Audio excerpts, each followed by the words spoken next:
Good morning, students. I am Bharti Singh, your SST teacher. How are you, students? I hope you all are fit and fine. Students, class 6 क्या कह रही है कि हम क्या chapter पढ़ रहे थे? The earth in the solar system. क्या चैप्टर का ज्योग्राफी का चैप्टर था? यही था, अर्थ इन द सोलर सिस्टम। अर्थ के जो सोलर सिस्टम के अर्थ में सोलर सिस्टम के बारे में हम पढ़ रहे थे। हमने कहाँ तक पढ़ लिया था? हमने सारे टॉपिक्स क्लियर कर लिए थे मून तक। Moon is a satellite of earth, ये बताया था आपको, है ना। अब आपके पास नेक्स्ट टॉपिक है, जो आज का टॉपिक था वो एस्ट्रॉइड्स था, मेट्रॉइड्स और गैलेक्सी और यूनिवर्स है। अच्छा, सबसे पहले हम क्या पढ़ेंगे? एस्ट्रॉइड्स। क्या पढ़ेंगे?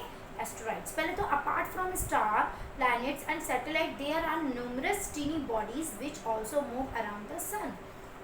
कि मतलब अपार्ट फ्रॉम, मतलब ये एस्ट्रॉइड और मेट्रॉइड, स्टार, प्लैनेट और सैटेलाइट के अलावा भी और भी चीज़ें हैं जो कि क्या कर रही हैं? सन के आसपास क्या कर रही है? मूव कर रही है। ठीक है, ये भी क्या कर रही है? सन के आसपास मूव कर रही है। ठीक है, ये बताया गया है। स्टार तो हमें दिखते हैं, प्लैनेट्स हम जानते हैं और सैटेलाइट्स हम जानते हैं मून है, तो ये भी ये तो कर ही रही हैं। इनके अलावा और भी बहुत सारी चीज़ें हैं जो कि सन के आसपास चक्कर लगाती हैं। ठीक है, सबसे पहले हम पढ़ेंगे एस्ट्रॉइड्स। क्या पढ़ेंगे? एस्ट्रॉइड्स।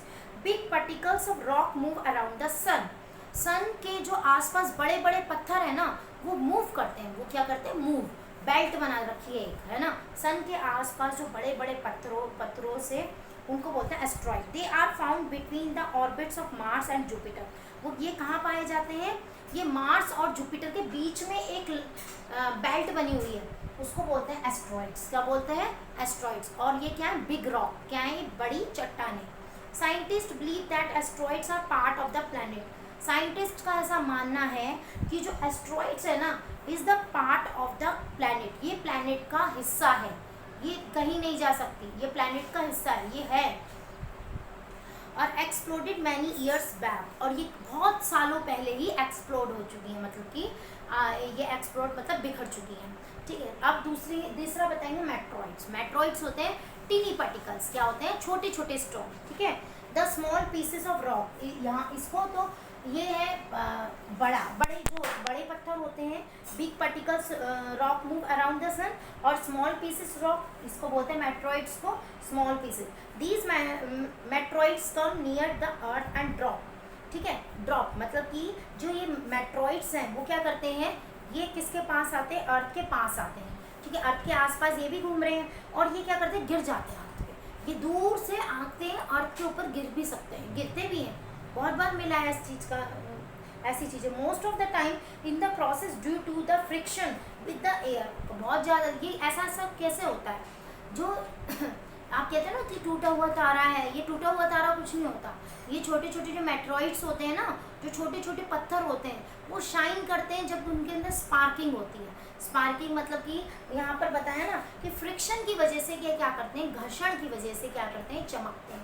और ये कहाँ आते हैं? अर्थ की तरफ आते हैं। ऊपर से ये कहाँ पे आते हैं? अर्थ की तरफ। Friction with the air they get heated up and heated up, और ये इसको ही बोलते हैं शूटिंग स्टार। क्या बोलते हैं इसको?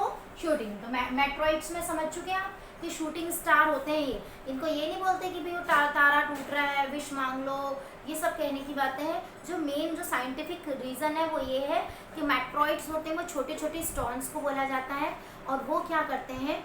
वो यूनिवर्स से अर्थ की तरफ गिरते हैं, तो वो फ्रिक्शन की वजह से बहुत तेज़ी से आते हैं, जिसमें उसमें लिटअप हो जाता है, वो जल जाते हैं, और उसमें से लाइट जलने लगती है फ्रिक्शन की वजह से। ठीक है, उनको बोलते हैं शूटिंग स्टार। क्या बोलते हैं? Shooting star. अब है गैलेक्सी, जो कि हम गैलेक्सी के बारे में पढ़ेंगे। Galaxy is a cluster of millions of stars and clouds of dust and gases. Galaxy का मतलब क्या है? इसमें है मिलियंस ऑफ स्टार्स, मतलब बहुत सारे दसियों लाखों समूह, तारों का जो समूह होता है जो कि चमकता है, क्लस्टर करता है। क्लाउड ऑफ डस्ट, और जो कि बादल की जो डस्ट होती है, गैसेस की। They consist various celestial body, और वो क्या है? सेलेस्टियल बॉडी, मतलब जो चीज़ चमक रही है वो सेलेस्टियल बॉडी है।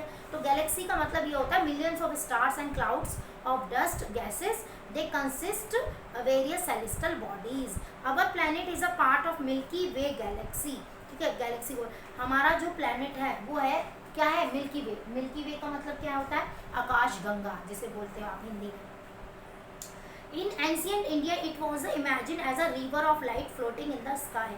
पहले के टाइम पे इसको इंडिया एंशियंट टाइम में इसको क्या इमेजिन किया जाता है, रिवर ऑफ लाइट, मतलब कि लाइट की जो एक फ्लो चल रहा है, मतलब रिवर ऑफ लाइट मतलब लाइट की एक नदी सी चल रही है जो कि आसमान में क्या कर रही है, फ्लोट कर रही है, उसको बोलते हैं आकाश गंगा। क्या बोला जाता है, आकाश गंगा। ठीक है। Millions of Galaxy made up of the universe, और पूरी यूनिवर्स का मतलब क्या, पूरा ब्रह्मांड। वो क्या है कि सारी गैलेक्सी जब मिल जाती हैं तो वो millions of galaxies made up, तो वो सारी गैलेक्सी मिलने के बाद क्या बनता है, यूनिवर्स। हम तो एक पार्ट भी नहीं जानते यूनिवर्स का, है ना, हम तो इतना सा सारी यूनिवर्स बहुत बड़ी है, उसमें बहुत सारी ऐसी चीज़ें हैं जिनके बारे में अभी तक अपने को नॉलेज नहीं है। अब कुछ, ये तो पूरा चैप्टर हो गया, अब मैं कुछ ऐसी बातें बता रही हूँ जैसे इंटरेस्टिंग फैक्ट्स बोलते हैं। We all are fascinating to know about the space and heavenly bodies. हम लोग क्या है, जानने के लिए बड़े उत्सुक होते हैं कि स्पेस में क्या क्या चीज़ें हैं, और हेवनली बॉडीज़ क्या क्या बड़ी बड़ी चीज़ें हैं आसमान में, जिसको आप जानने के लिए क्या होते हैं, फैसिनेटिंग होते हैं। Those who study the celestial bodies their movement are called astronomers. बता रखा है ना, जो कि जो सेलेस्टियल चमकती हुई चीज़ों के बारे में स्टडी करते हैं उनको बोलते हैं एस्ट्रोनॉमर्स। क्या बोलते हैं, एस्ट्रोनॉमर्स। जैसे कि Aryabhatta, Aryabhatta was a famous astronomer of ancient India. पुराने टाइम में जो इंडिया में आर्यभट्ट का नाम तो हम जानते हैं, आर्यभट्ट जो थे फेमस कौन थे, एस्ट्रोनॉमर थे। ठीक है।